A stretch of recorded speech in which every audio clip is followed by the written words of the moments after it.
پیر زلفوں والی سرکار نے چور کے منہ سے سونا کیسے نکلوایا؟ ایک عورت اپنے بچے کو لے کر پیر زلفوں والی سرکار کے پاس آئی اور کہنے لگی کہ میرے بچے کے اندر جن ہے، آپ ان جنوں کو نکال دو۔ پیر زلفوں والی سرکار نے بچے کو فوراً دم کیا، دم کرتے ہی بچے کے جن نکل گئے۔ تو پیر کے مرید سبحان اللہ یہ کرامت دیکھ کر کہنے لگے، میں اور میرا بڑا بھائی اسی جگہ پر بیٹھے پیر صاحب کی یہ کرامتیں دیکھ رہے تھے کہ اتنی دیر میں ایک نوجوان ایک چور کو پکڑ کر پیر صاحب کے پاس لے آیا اور پیر صاحب سے کہنے لگا کہ اس چور نے میرے گھر سے سونا چوری کیا ہے، میں نے اس کو پکڑ لیا، لیکن سونا اس نے کہیں چھپا دیا ہے، اب بتاتا نہیں ہے کہ سونا کہاں پر ہے، آپ کرم فرمائیں میرا سونا اس چور سے واپس کروا دے۔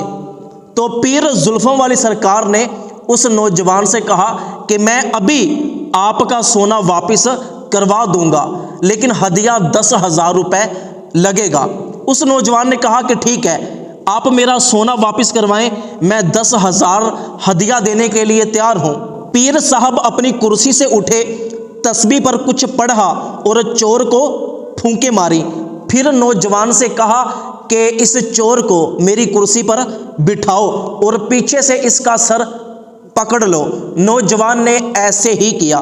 پھر پیر زلفوں والی سرکار نے اپنی کرامت دکھانا شروع کی کہ پیر زلفوں والی سرکار کچھ پڑھنے لگا اور اپنے ہاتھ کو چور کے آگے حرکت دینے لگا۔ اب کیا ہے کہ وہ جو چور تھا مختلف قسم کی آوازیں نکالنے لگا اور اس کے منہ سے آہستہ آہستہ سونا باہر نکلنے لگا۔ میں یہ سارا منظر بڑے غور کے ساتھ دیکھ رہا تھا کہ یہ کیسے ہو سکتا ہے کہ پیر صاحب نے سونا چور کے منہ سے نکال دیا۔ بڑی حیرانگی کی بات ہے، لیکن یہ سچ تھا۔ میں سارا کچھ اپنی آنکھوں سے دیکھ رہا تھا کہ کیسے چور کے منہ سے سونا باہر نکل رہا تھا۔ جب پیر زلفوں والی سرکار نے چور کے منہ سے سارا سونا باہر نکال دیا تو نوجوان اپنے سونے کو دیکھ کر بہت زیادہ خوش ہوا اور 10,000 روپے ہدیہ نکال کر پیر صاحب کو دیا۔ پیر صاحب کے ہاتھ چومے اور وہاں سے چلا گیا۔ پھر پیر صاحب نے اپنی کرسی پر بیٹھے ہوئے ہمیں آواز دی کہ بیٹا تم بتاؤ تمہارا کیا مسئلہ ہے۔ تو میرا بڑا بھائی پیر صاحب کے گھٹنوں کے پاس جا کر بیٹھ گیا اور اس کی ٹانگیں دباتے ہوئے یہ کہنے لگا کہ پیر صاحب یہ میرا چھوٹا بھائی ہے، اس کا ایکسیڈنٹ ہوا ہے اور یہ معذور ہو گیا، بڑی جگہ سے علاج کروایا ہے لیکن شفا حاصل نہیں ہوئی۔ تو آپ کے بارے میں سنا ہے کہ جو بھی آپ کے پاس آتا ہے وہ صحت مند تندرست ہو کر جاتا ہے، تو آپ اس کو بھی دم کریں تاکہ یہ ٹھیک ہو جائے۔ تو پیر زلفوں والی سرکار نے میرے بھائی سے کہا کہ دم میں کر دیتا ہوں لیکن 20,000 روپے ہدیہ لگے گا۔ بڑے بھائی نے کہا کہ ٹھیک ہے، میں ہدیہ دینے کے لیے تیار ہوں۔ اس سے پہلے کہ پیر صاحب مجھے دم کرتے، میں نے پیر صاحب سے ایک چھوٹا سا سوال کیا کہ پیر صاحب آپ مجھے نماز جنازہ کی دعا سنا دیں۔ میری یہ بات سن کر پیر صاحب کو بڑا غصہ آیا اور غصے کے ساتھ میرے ساتھ بات کرنے لگا کہ تم کیا سمجھتے ہو مجھے نماز جنازہ نہیں آتا؟ میں نے ہزاروں لوگوں کا نماز جنازہ پڑھایا ہے۔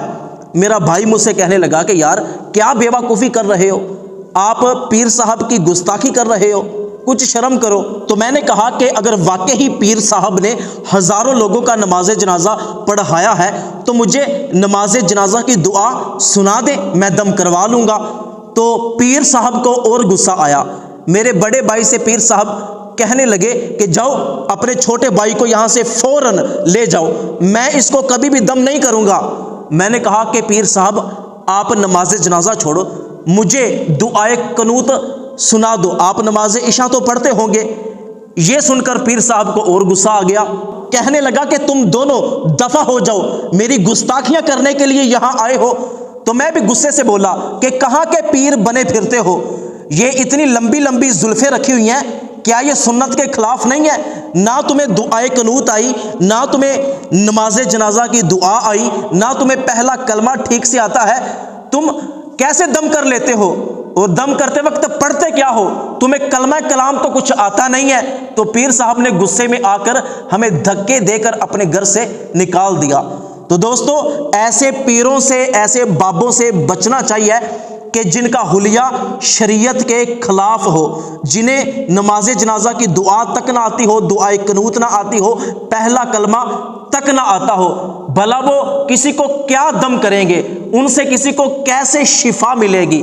تو دوستو ثواب کی نیت سے، صدقہ جاریہ کی نیت سے اس ویڈیو پیغام کو اپنے تمام دوستوں تک ضرور پہنچائیے گا۔ ہو سکتا ہے کہ آپ کے ذریعے بہت سے لوگوں کی اصلاح ہو جائے اور ان پاکھنڈی لوگوں کے پاس جانے سے وہ بچ جائیں۔